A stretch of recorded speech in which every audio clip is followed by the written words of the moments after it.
আসসালামু আলাইকুম প্রিয় ভাই ও বোনেরা, আপনারা কেমন আছেন? নিশ্চয়ই আশা করি ভালো আছেন। আমিও আলহামদুলিল্লাহ ভালো আছি আপনাদের সবার দোয়ায়।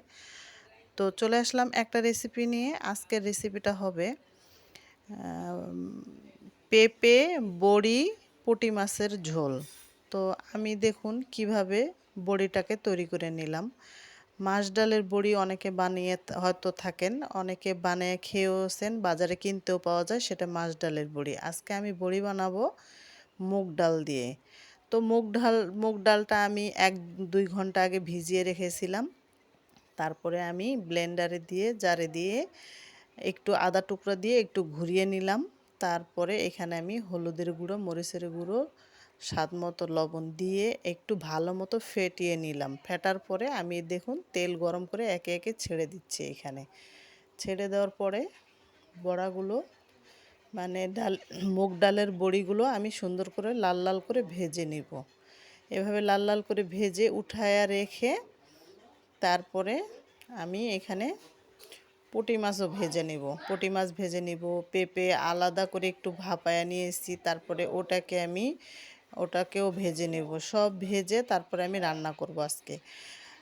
আসলে কি বলবো, পেঁপের তরকারি রান্না করলে আসলে ওরকম ভালো লাগে না। তো আজকে আমি যেভাবে ভালো লাগে সেভাবেই আমি আজকে করব।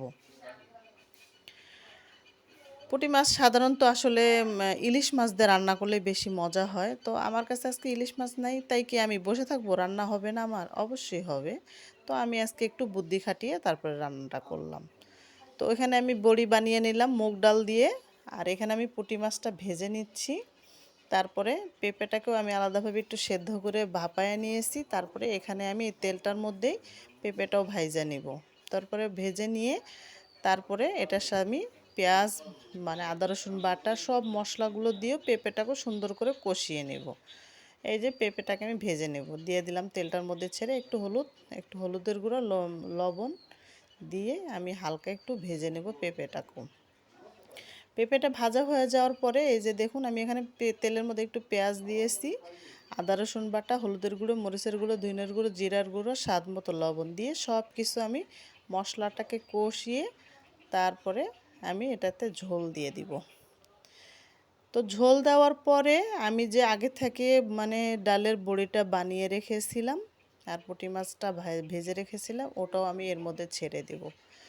তো সাধারণতের মধ্যে অসাধারণ রান্নাটা, আসলে কি বলবো, পেঁপের তরকারি আসলে খেতে ওরকম ভালো লাগে না, তাই ভাবলাম একটু বড়ি বানিয়ে এটার সাথে অ্যাড করি, তাহলে অবশ্যই খেতে ভালো লাগবে। তাই আসলে অনেক ভালো ছিল। আপনারা যে কোনো মাছ দিয়ে রান্না করতে পারবেন, তবে এটা আসলে জাতাল মাছ যেমন শিং মাছ, কই মাছ, তারপরে ইলিশ মাছ, এগুলো দিয়ে রান্না করলে, তেলাপিয়া, রুই মাছ, যে কোনো মাছ দিয়ে রান্না করুন না কেন অনেক অসাধারণ হবে এইভাবে রান্না করলে। আমি সব কিছু ভেজে সুন্দর করে মশলাটা কষিয়ে তারপরে এই যে ডালের বড়িটা যে বানিয়ে রেখেছিলাম আমি, তো ডালের বড়িটা আমি এখানে অ্যাড করে দিব, আর সাথে মাছগুলো ছেড়ে দিব, পুঁটি মাছগুলো।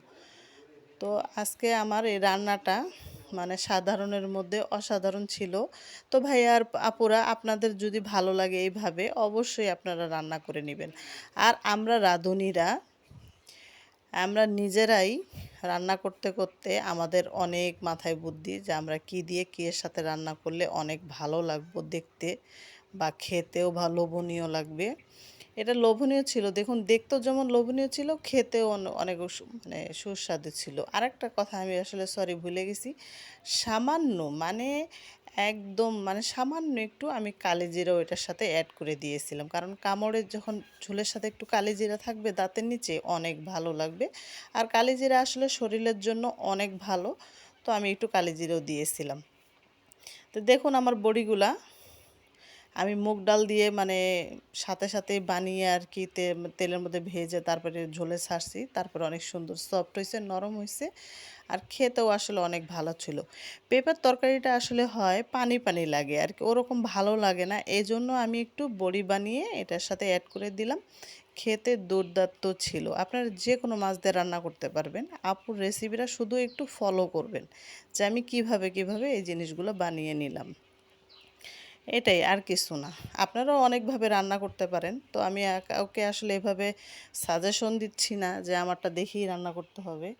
আপনার যদি ভালো লেগে থাকে তাহলে অবশ্যই আপুকে ফলো করবেন, লাইক কমেন্ট দিয়ে পাশে থাকবেন, আপুকে দোয়া ও ভালোবাসা দিবেন। আমি যেন সামনের দিকে এগিয়ে যেতে পারি, আমার পাশে থাকবেন আপনারা, আমাকে দোয়া করবেন। তো আজকের ভিডিওটা আমি এখানেই শেষ করলাম। আল্লাহ হাফেজ।